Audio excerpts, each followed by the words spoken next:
Well, that was an interesting clip. I mean, I think honestly, though, for a lot of Americans, and not even Republicans, I think Democrats would agree to this. Some people would argue that there are some trade imbalances with the United States in comparison to some of our allies and even some of our adversaries. That may have things that are of interest to the American worker, to the average consumer. But of course, joining us again, Jamil, Gavin, thank you guys for being here. We do appreciate it, and of course, Liz. But I want to get you guys to sort of chime in on this. What do you think about the president and where we're headed with these trade wars and the potential implications for the American people? Yeah, absolutely, Shermichael. So I think Trump can best be described in terms of his diplomatic arena as tough but fair. I think that's how he would brand it. I think many commentators on both sides of the spectrum would refer to it as that. This goes from, North Korean negotiations to Mexican trade talks. And the administration certainly would say that it's been working compared to last year's fireworks with Little Rocket Man and Fire and Fury. We've come a long way from that. At this point, we're looking at, detente in the Korean Peninsula. New trade agreements are being negotiated with Mexico, with other countries, South Korea rather. So we are seeing some benefits on that front from his unconventional sort of approach to these matters. Sure. And I think utilizing this world stage as he did is compelling, and it's direct, and we are seeing some of the fruits of that. All right. So I want to ask you, I mean, I know this is a little different for the ACLU, but do you guys have any concern with the positions from the administration, the harsh language that's coming from the president? Are there any potential ramifications for the American people as far as their civil liberties are concerned? Yeah, we do have concerns about the way that he is looking at the world and the relationship between the U.S. and the world.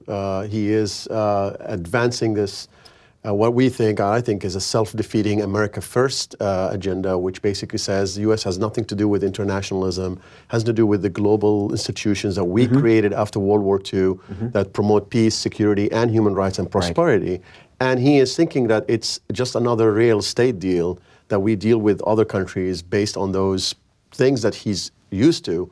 And I think after a year or two, almost 2 years now in office, he's realizing that, and based on some people were giving some maybe good advice, that it doesn't work exactly the way that he thought he would work. We saw his appearance before the UN last year, and the changes that some tweaks in the sense of things even that in he the said. Statements, yeah. And clearly, overall, there's still a lot of concern about how he's dealing with the rest of the world. He took on and he been very aggressive towards very close allies. Canada, that the United France. States needs. Yeah. But he's more than that. He went after international institutions that are really about upholding rule of law, like the ICC. We can talk more about that. Withdrawing from the Human Rights Council, the very institution that we should be there in order to make sure that the United States plays by by the example of upholding human rights, and then tries to make sure that other countries are following that. By just running away from it doesn't make that we're that's definitely not fix leading. itself. Right, we're definitely not leading by example. And I mean, I think when you look at both sides, there are some positives, I would argue, but I do think there are legitimate concerns, particularly when you think about the destruction of long-term relationships that are beneficial to the interest of the United States. But I want you guys to take a look at this very, very interesting clip. Now, you hear Donald Trump saying all the time, under Obama, under George W. Bush, we were the laughingstock of the world. Take a look at this. In less than 2 years, my administration has accomplished more than almost any administration in the history of our country. America's so true.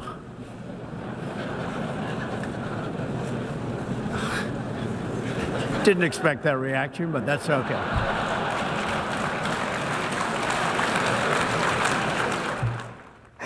I don't even know where to begin with this. Gavin, can I start? Okay, Gavin, so I don't even know. Go. Okay, so Gavin, I don't even know where you begin because for a long time, Liz, you know this, you know this as well, Jamil. The president said under Barack Obama, the United States was a laughingstock of the world because from his perspective, we were weak. There's an international term, soft power, hard power. Obama relied too much on the diplomatic approach. Trump wants to do things differently. The president of the United States of America, literally getting laughed at by the world. Right. I mean, what does that say about where we currently are as a nation? Look, I had the pleasure of being at Trump's most recent press conference where he addressed that very instance. He would refer to it as being laughed with rather than at, which is the age-old discussion, with or at. But look, I mean, at the end of the day, I think we have to take it back a bit and look at the bigger picture. His popularity, certainly among an assembly, many of which represent kleptocrats, autocrats the world over, their opinions don't really matter. At the end of the day... Yeah, but wait a minute here. Be as it may, you don't think that this has negative implications for the United States sort of being the world's leader, which we have been since World War II? Right. I don't think it changes the ultimate dynamic, and I think Nikki Haley put it best that they may not like us, but they certainly respect us. There's a hard power that comes with being, you know, a premier... But maybe they respect us and not Donald Trump. Maybe, but he is a representative of the nation as a whole. His policies are what are being enacted on the world stage, domestically, and the repercussions of which are global. But I think you have to point out that at the end of the day, you know, the cocktail parties after the UN, the panels, the fanfare, it shouldn't really matter too much how he's perceived in these circles. It really should be, is he bringing home the bacon? Is he getting out there? Is he achieving his policy objectives that he ran on? And is he able to deliver in time for the midterms? Okay, so I guess one... I want to pull in Jamil. Go ahead, Liz, go ahead, I mean, sure. do you do a lot of work on the international stage? Do they respect us? I think we are in a very poor state now. We are looked at. We're not taken seriously about what the president is saying, to the policy that is really poorly taken or adopted. Let's, for example, take the National Security Advisor who goes and says the International Criminal Court is not legitimate, it's a dangerous body, we're not going to be involved in anything that has to do with the court, while the Bush administration realized that was a bad policy towards the end of the Bush administration. The Obama administration said, well, we will work with the ICC because it could serve American interests of fighting impunity around the world. War criminals should not be escaping justice. And yet you have this Trump administration that's just taking basically against the whole world, and it's only giving really solace and comfort to those leaders who are authoritarian.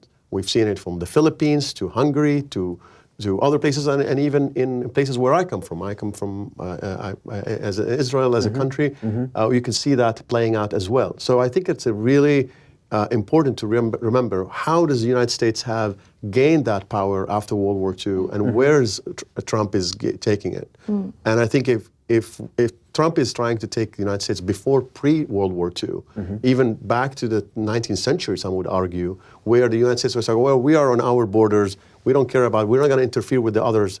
I think, and that's my personal view, I think it's actually a good idea for the United States to think about, let's get our house in order before we preach other countries on human rights. Right. This is so important that we can't, be engaged in family separations, denying people their right to due process, doing all kinds of things, the Muslim ban, all these policies that they project to the world that the United States is not serious about human rights, is not serious about engaging the world in a way that will make it more humane and more secure. And I think that Trump didn't add anything other than more confusion, more chaos, and less credibility in the eyes of the world.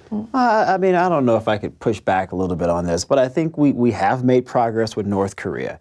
I do think the Iran deal that was made under the Obama administration was a complete disaster. Most foreign policy experts agree to that. So while I do think the president adds a lot of confusion, Liz, I do think there are tangible things that I, as a conservative, would point to. I would say I don't like the approach, but I do think that some of these gains are beneficial to the interests of the United States. Well, let's actually go into that. We actually have another clip where Trump is actually talking about the U.S. military protecting other countries, and I'd love to know what you guys think. We'll watch it right now.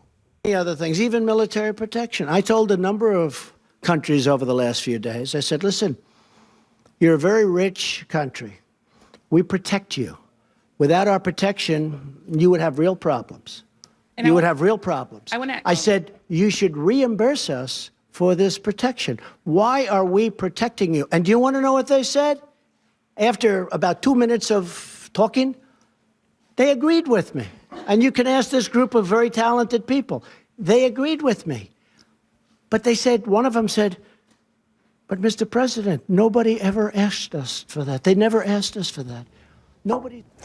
I mean, you know, I think the president, guys, I think there's a legitimate point to be made. There was a Reuters poll that was conducted a while ago that showed about 50% of Americans agree with the president. We should not be paying for people, and it's not benefiting us economically. And I think the average American would say, why are my tax dollars going to protect these other countries? What are they giving if you will, to be a part of this alliance? And the president makes a legitimate point. There are countries, even under President Obama, Germany admitted to it, the UK, other nations have admitted to paying more because they realize, you know, we're not paying our fair share. And obviously more than half of the country agrees with the president on this. So I don't know what you guys think about it. Do you want to jump in? View, yeah, I would say, look, you know, first of all, I think that in theory, the idea that the U.S. should not be the police of the world is a good thing. I personally, I think, and again, it's not an ACLU issue that about military intervention. We take a position on the constitutionality of the war, whether it's authorized or no. But as a matter of foreign relations, it's important that the United States doesn't get involved, intervene in places where it will really drag it into places where they have to spend more on military and will destroy countries. And we've seen the consequences. So in theory, there is some common sense. But on the other hand, what Trump is doing, he's saying, oh, let's increase spending on military. We have thousands of locations around the world where the military is based, U.S. military. Nobody is questioning anything of that. I think that if you have a conversation about where are we putting our taxpayers' money, it has to be also starting with how is it based on? Is it based on really respectful rule of law, human rights and democracy? Is that really, we're not cherry picking and we're not selecting the countries that we're supporting or not? Are we supporting authoritarian regimes like Sisi in Egypt or Saudi Arabia or Israel or what it was doing against the Palestinians? Are we doing the right thing when we're saying that look at our infrastructure? Is it? He's not really saying let's cut aid to foreign governments in order to support what's happening in the United States as far as quality of education, access to health care. These are the kinds of things that will help all Americans and will make us all better. But Gavin, I mean, we already do that. Right? And I think the president has a legitimate point. Again, if you're going to be a part of NATO, the burden should not continue to rest on the United States. That's not fair to the taxpayers. Absolutely. And he was right to call that out on his most recent Euro trip, where he says, you know, you have to make your 2% commitment. It's a contractual obligation. Right. And diplomacy and alliances and friendships are not built on a one-way street. It's a two-way street, you know, give and take, and we need to see benefits to our relationships. There's no inherent value in the meandering status quo of world affairs that we have to be allies with this country and not that country. So when he goes and he praises India or he praises Poland, contrary to maybe Germany or France, I don't think there's anything fundamentally wrong with that. But I will agree with what Jamil said, that we shouldn't be the policemen of the world, and I believe that is a changing dynamic in world affairs for the better.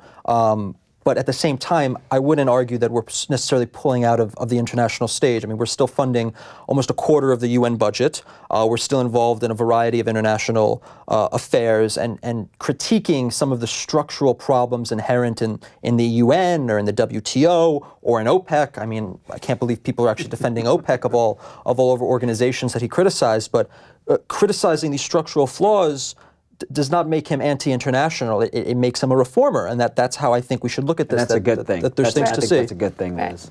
Well, I'm going to end on that because I feel like we've reached some little piece of agreement here. Jamil, Gavin, thank you so much for joining us. Thank you. And we'll be joined now by Hadley Robinson, who will be Skyping in to give us her thoughts.